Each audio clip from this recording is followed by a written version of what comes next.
আসসালামু আলাইকুম। সকাল সকাল সাদা মেঘের বিশাল বৃষ্টি,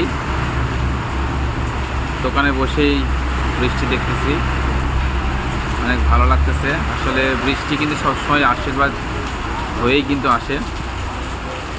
বৃষ্টি এখন প্রত্যেকটা কৃষকের জন্য দরকার, যেমন যাদের জমিতে, যাদের খেতে পাট আছে, যে কৃষকের আম আছে, আরও যে কৃষক অনেক ফসল করেছে, তাদের সবার জন্যই কিন্তু বৃষ্টি এখন আশীর্বাদ।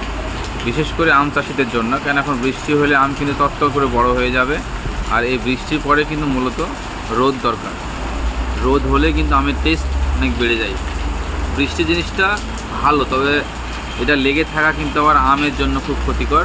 লেগে থাকলে আম প্যানসা হয়ে যায়, আর বৃষ্টি হওয়ার পরে যদি কড়া রোদ হয়, আম আবার মিষ্টি হয়ে যায়।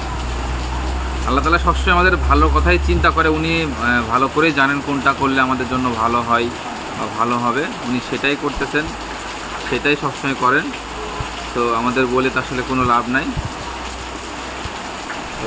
তবে ভালো লাগতেছে সকাল সকাল দোকানে বসে বৃষ্টি দেখতেছি।